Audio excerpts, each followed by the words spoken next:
Okay, so today I'm going to teach you how to do a simple cube on Funimate.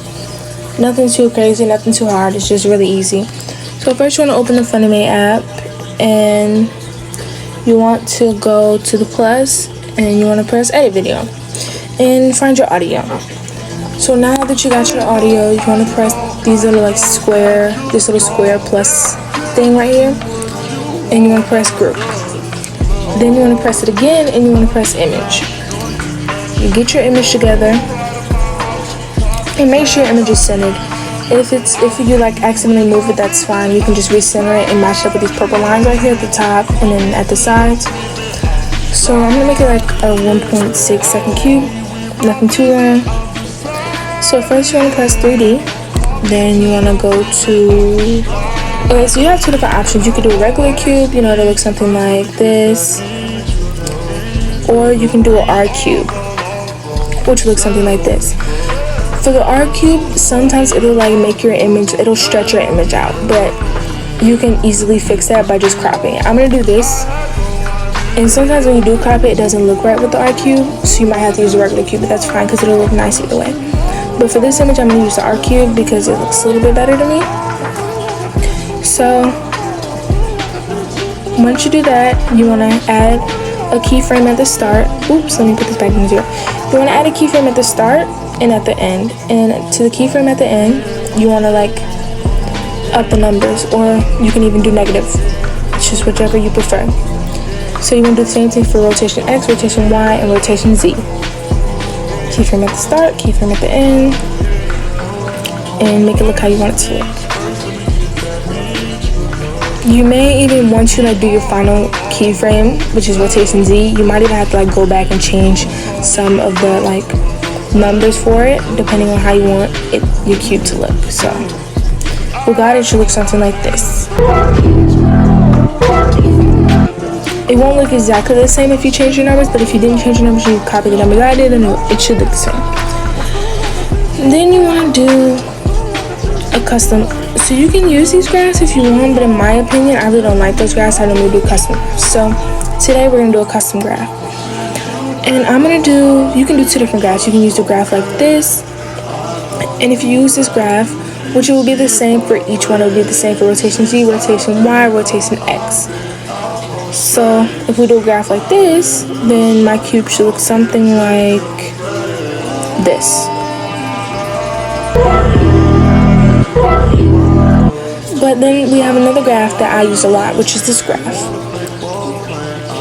And if you use this graph for each one, rotation X, rotation Y, rotation Z, your cube should look something like, let's see.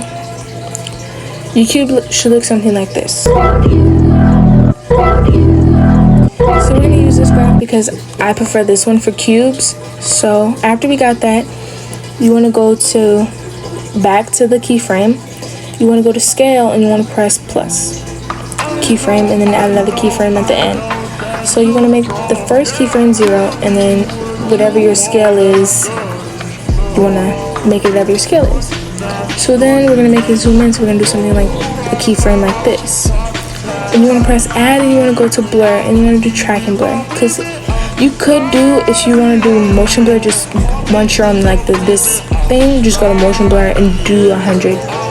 Motion blur looks good with 100. It looks the best with 100 in my opinion if you use your motion blur. I never use anything less than 100 just because I like the extra blur because it looks so much smoother.